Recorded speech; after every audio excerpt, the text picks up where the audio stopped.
రైతన్నల గురించి, ప్రభుత్వ ప్రైవేటు ఉద్యోగుల గురించి, కార్మికుల గురించి, కూలీల గురించి, విద్యార్థుల ఉద్యోగాల గురించి మాట్లాడేది పక్కకు పెట్టి ఇక ముందు మందు గురించి మాట్లాడుతున్న ఓ ముఖ్యమంత్రి రేవంత్ రెడ్డి సారు నువ్వు ముఖ్యమంత్రివా అని అనుకుంటా హరీష్ రావు అన్న హర్షం వ్యక్తం చేస్తుండు. ఏందో సుద్దాన్ రన్రో పారి.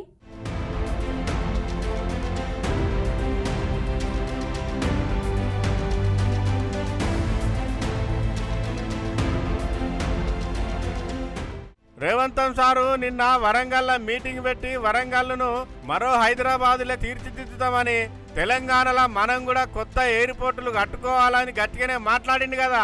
మాజీ మంత్రి హరీష్ అన్న కూడా రేవంత్ రెడ్డిని ఉద్దేశించి ముచ్చట గట్టిగానే మాట్లాడిండులా. ఎవరు తిడతారు? శాతగానోడు, పరిపాలన శాతగానోడు, ప్రెస్టేషన్లు ఉన్నోడు బూతులు మాట్లాడతాడు, తిట్ల దండకం అందుకుంటాడు. రేవంత్ రెడ్డి మాట్లాడితే తెలంగాణలో కేసీఆర్ ఆనవాళ్ళు లేకుండా చేస్తానని చెప్తాడు కదా.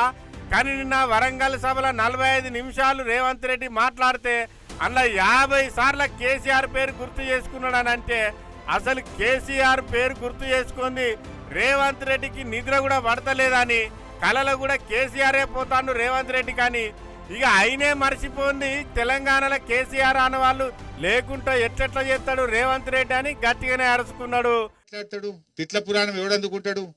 చేతగానోడు, పరిపాలన చేతగానోడు, ఓడిపోయేవాడు, ఫ్రస్ట్రేషన్లో ఈ వదురుపోతు మాటలన్నీ మాట్లాడుతుంటారు.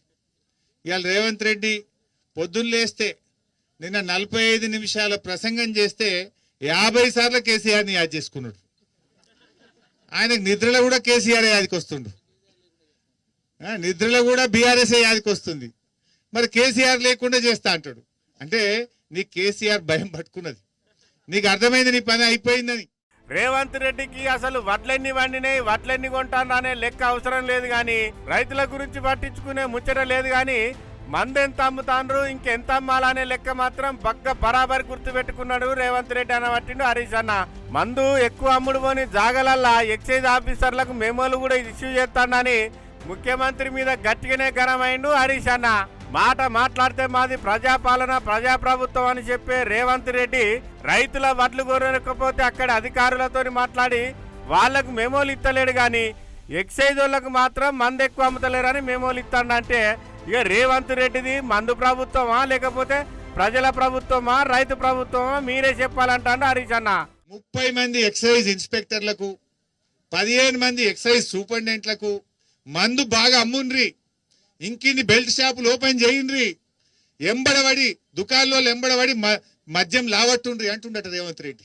వడ్లు కొనకపోతేనేమో అడుగుతలేడు, వడ్లు ఎందుకు తీసుకుంటలేరా అని మెమోలు ఇవ్వాలన్నా వద్దా? వడ్లు కొనకపోతే అధికారులకు మెమోలు లేవు, పత్తి రైతులకు మద్దతు ధర రాకపోతే మెమోలు లేవు, కానీ మందు అమ్మకపోతే మాత్రం తెగ బాధపడుతుండయా రేవంత్ రెడ్డి. అంటే బాగా తాగండి, ఊగండి, తాగుబోతుల తెలంగాణ చేయండి అంటుండు రేవంత్ రెడ్డి. ఏం చేయదలుచుకున్నావు రేవంత్ రెడ్డి? ఈ తెలంగాణను తాగుబోతుల తెలంగాణ చేస్తావా?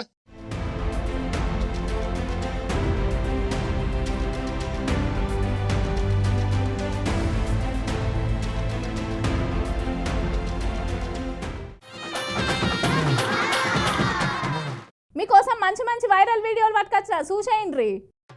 నిన్న జరిగిన వరంగల్ మీటింగ్ లో రేవంత్ రెడ్డి సార్ మాట్లాడుకుంటా సోనియమ్మ మా అమ్మ చూడు కిషన్ రెడ్డి, నువ్వు మోడీకి ఊడిగం చేసినందుకు జర్రనన్న ప్రక్షాళన కలుగుతుంది. సోనియమ్మ కాళ్ళు కడిగి నేను కూడా కడిగి నెత్తిలో చల్లుకుంటా, నువ్వు కూడా చల్లుకో అని చెప్పేసి అన్నాడు కదా.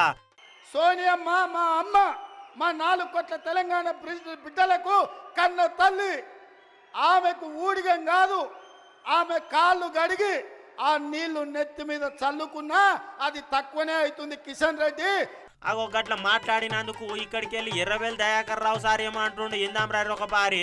సోనియా గాంధీ గారు బలిదేవత, నిన్నేం మాట్లాడు? అమ్మ అమ్మ అమ్మ అమ్మ అమ్మ అమ్మ అమ్మ, సిగ్గు లేదు బిడ్డ, నిన్ను ఢిల్లీకి రాణిస్తలేరు, 30 సార్లు పోయిండ్రు, ఇంటికి కూడా రాణిస్తలేరు, సిగ్గు లేదు నీకు? రాహుల్ గాంధీ నీకు అపాయింట్మెంట్ ఇచ్చిండా? విన్నారు కదా. ఇక ఎర్రవేలి సార్ అంటే ప్రతిపక్ష పోలు కావచ్చు కానీ ఇక గదే పార్టీలో ఉన్న కొండా సురేఖక్క సుత రేవంత్ రెడ్డి సార్ గురించి ఏమో మాట్లాడిందట. గా వీడియో సుత చూద్దాము. నేను పోయే టైం ఎటువంటిదో, అన్న మూడ్ ఎటువంటిదో కానీ నేను ఎప్పుడు పోయి ఏది అడిగినా కూడా చూద్దాంలే అక్క, చేద్దాంలే అక్క అనేటోడు. నేను ఊరికే అనుకునేదాన్ని, అయ్యో అన్న దగ్గరికి పోయి అడుగుతా ఉన్నా, అన్న ఏది అడిగినా కూడా చూద్దాంలే చేద్దాంలే అంటాడు. మరి ఇప్పటి వరకు ఒక అభివృద్ధి కార్యక్రమానికి మేము శ్రీకారం చుట్టలేదు. మరి ప్రజలకు మేము ఏ విధంగా సమాధానం చెప్పుకోవాలని పదే పదే నేను మదన పడతా ఉండేదాన్ని. కాకపోతే ఆయనతో ఎప్పుడు వెహికల్లో ఎక్కినప్పుడు కూడా ఆయన ఒకటే మాట చెప్పేవాడు, అక్క హైదరాబాదు మనం ఏమీ చెయ్యలేము, కానీ వరంగల్ నగరాన్ని మాత్రం మనం ఏ విధంగా అంటే ఆ విధంగా రూపుదిద్దుకునే అవకాశం ఉంది.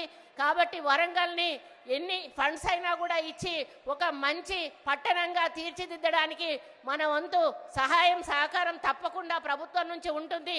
దానికి మాస్టర్ ప్లాన్ అనేది చెయ్యాలని వారు కోరడం జరిగింది.